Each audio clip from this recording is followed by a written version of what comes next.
Assalamu alaikum. I am Zafar Ali, and in today's class we are going to learn about collective noun. Collective noun क्या होता है? आइए definition पढ़ते हैं. The name of any collection of persons, animals or things is called collective noun. जी हाँ, तो collective noun होता है collection का name. वो collection किसका होता है?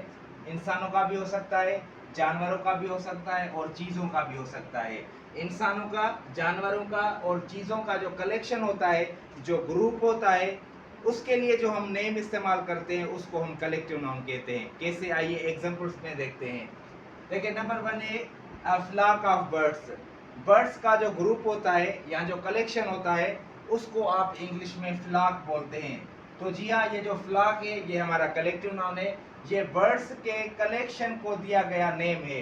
प्राइड ऑफ लायंस, जो लायंस होते हैं उनके कलेक्शन को हम प्राइड बोलते हैं. तो प्राइड भी हमारा कलेक्टिव नाउन है. नंबर 3, अ स्वार्म ऑफ बीज, जो मधुमक्खियाँ होती हैं उनके कलेक्शन को हम स्वार्म बोलते हैं. तो ये स्वार्म भी हमारा कलेक्टिव नाउन है. अब मस्टर ऑफ पीकॉक्स, जो मोर होते हैं, पीकॉक्स, उनके ग्रुप को आप मस्टर बोलते हैं. तो मस्टर भी हमारा कलेक्टिव नाउन है. Number 5, a troop of monkeys, जो बंदर होते हैं उनके ग्रुप को हम ट्रूप बोलते हैं. तो ट्रूप भी हमारा कलेक्टिव नाउन है. अ जूरी ऑफ जजेस, जो जजेस का ग्रुप होता है उनको हम जूरी बोलते हैं. तो ये भी हमारा कलेक्टिव नाउन है. Number 7, a choir of singers, singers के कलेक्शन को हम क्वायर बोलते हैं. तो ये भी हमारा कलेक्टिव नाउन है. अ फ्लीट ऑफ शिप्स, जो बहरी जहाज होते हैं उनके कलेक्शन को हम फ्लीट बोलते हैं. तो ये भी हमारा कलेक्टिव नाउन है. अ ड्रोव ऑफ हॉर्सेस, जो घोड़े होते हैं उनके कलेक्शन को हम ड्रोव बोलते हैं. तो ये भी हमारा कलेक्टिव नाउन है. अ गैंग ऑफ थीव्स, चोरों का जो ग्रुप होता है, कलेक्शन होता है, उसको हम गैंग बोलते हैं. तो गैंग भी हमारा कलेक्टिव नाउन है.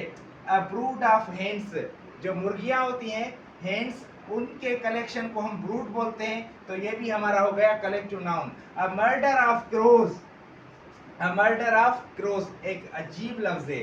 A murder of crows, crows के कलेक्शन को आप मर्डर बोलते हैं. Number 13, a bundle of sticks, एक लकड़ी, दूसरी, तीसरी, बहुत सारी लकड़ियां एक जगह, उनको हम कहते हैं बंडल. स्टिक्स के कलेक्शन को, ग्रुप को हम कहते हैं बंडल. तो ये बंडल भी हमारा कलेक्टिव नाउन है. अ गैलेक्सी ऑफ स्टार्स, आसमान पे जो बहुत सारे सितारे होते हैं उनके कलेक्शन को आप गैलेक्सी बोलते हैं. तो गैलेक्सी भी हमारा किसी कलेक्शन का नेम है, इसको भी हम कलेक्टिव नाउन बोलेंगे. A crew of sellers, sellers, a crew of sellers आप किसको बोलते हैं? जो मछलियों का शिकार करते हैं ना, उनको आप सेलर्स बोलते हैं.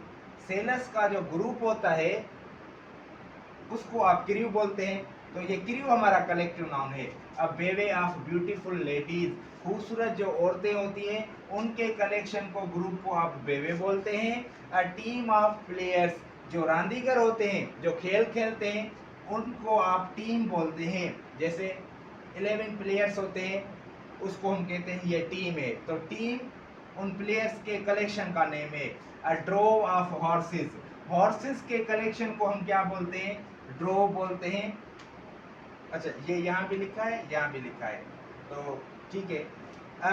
बोर्ड ऑफ डायरेक्टर्स, जो डायरेक्टर्स होते हैं उनके ग्रुप को आप बोर्ड बोलते हैं. तो ये भी हमारा कलेक्टिव नाउन है. An army of ants, ants जो होती हैं उनके कलेक्शन को भी आप क्या बोलते हैं? आर्मी बोलती हैं. चूंटियाँ, अब देखिए, flock, swarm, troop, choir, draw, brood, bundle, crew, team, board. Pride, muster, jury, fleet, gang, murder, galaxy, bevy, drove, army. ये जो हमने नेम्स इस्तेमाल किए हैं वो किसी ना किसी कलेक्शन को शो करते हैं, इसलिए हम इन सारे लफ्ज़ों को, अल्फाजों को कहेंगे ये हमारे कलेक्टिव नाउन से. तो मेरे ख्याल से आपको कलेक्टिव नाउन का कॉन्सेप्ट समझ में आ गया होगा. कलेक्टिव नाउन किसी भी कलेक्शन का जो होता है वो नेम होता है. वो कलेक्शन इंसानों का भी हो सकता है, जी हाँ, जानवरों का भी हो सकता है और चीज़ों का भी हो सकता है.